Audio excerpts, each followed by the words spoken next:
Pagi itu Rasulullah dengan suara terbata-bata memberikan petuah. Wahai umatku, kita semua ada dalam kekuasaan Allah dan cinta kasih-Nya. Maka bertakwalah kepada Allah dan taatilah kepadanya. Lalu beliau melanjutkan, kuwariskan dua hal kepada kalian, yaitu sunnahku dan Al-Quran. Khutbah singkat itu diakhiri dengan pandangan mata Rasulullah yang teduh menatap sahabatnya satu persatu. Abu Bakar menatap mata itu dengan berkaca-kaca. Umar tidak dapat menahan nafas dan tangisannya. Utsman menghela nafas panjang, dan Sayyidina Ali menundukkan kepalanya dalam-dalam. Matahari kian tinggi, tapi pintu rumah Rasulullah masih tertutup. Sedangkan di dalamnya Rasulullah sedang terbaring lemah dengan keningnya yang berkeringat. Tiba-tiba dari luar terdengar suara seseorang yang bersuruh mengucapkan salam. Bolehkah aku masuk? Akan tetapi Fatimah tidak mengizinkannya masuk. Maaf, ayahku sedang demam, kata Fatimah yang membalikkan badan dan menutup pintu. Kemudian ia kembali menemani ayahnya yang ternyata sudah membuka mata dan bertanya kepada Fatimah, siapakah itu wahai anakku? Aku tak mengenalnya, baru sekali ini aku melihatnya, tutur Fatimah secara lembut. Lalu Rasulullah menatap putrinya itu dengan pandangan yang menggetarkan. Ketahuilah, dialah yang menghapus kenikmatan sementara, dialah yang memisahkan pertemuan di dunia, dialah malaikat maut, kata Rasulullah. Fatimah pun menahan ledakan tangisannya.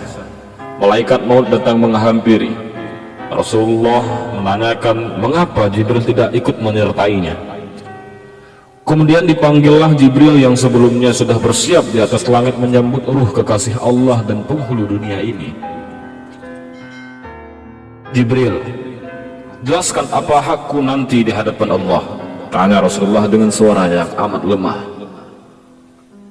Pintu-pintu langit telah terbuka, para malaikat telah menanti ruhmu wahai Rasulullah. Semua surga terbuka lebar menanti kedatanganmu, kata Jibril.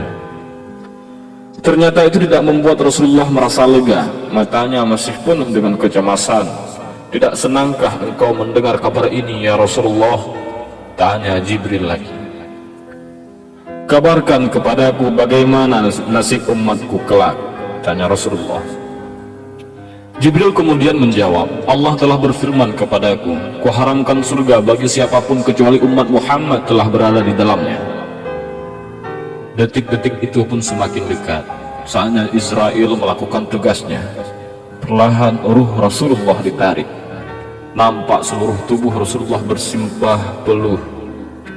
Urat-urat lehernya menegang. Wahai Jibril, betapa sakitnya sakratul maut ini. Perlahan Rasulullah pun mengadu. Fatimah pun terhujam. Ali yang berada di sampingnya menunduk semakin dalam. Dan Jibril memalingkan wajah karena tak sanggup melihat kekasih Allah dicabut ajalnya.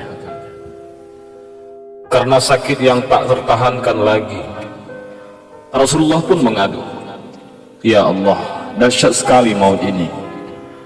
Timpakan saja semua siksa maut ini kepadaku, jangan kepada umatku. Lalu badan Rasulullah pun mulai dingin. Kaki dan dadanya sudah tak mampu bergerak lagi. Bibir Rasulullah bergetar seakan hendak membisikkan sesuatu. Lalu Sayyidina Ali mendekatkan telinganya. Peliharalah salat dan peliharalah orang-orang yang lemah di sekitarmu, ucap Rasulullah Shallallahu Alaihi Wasallam. Di luar pintu tangis orang-orang mulai bersahutan. Para sahabat sedang sangat bersedih. Fatimah menutupkan tangan ke wajahnya. Dan Ali mulai mendekatkan telinganya ke bibir Rasulullah. Rasulullah pun mengucapkan kata terakhirnya, ummati, ummati, ummati, umatku, umatku, umatku. Berakhirlah perjalanan hidup manusia yang memberi sinaran itu. Semoga kita mendapatkan hikmah dari kisah ini dan semakin menambah kecintaan kita kepada sang kekasih Allah, yaitu Nabi besar Muhammad sallallahu alaihi wasallam.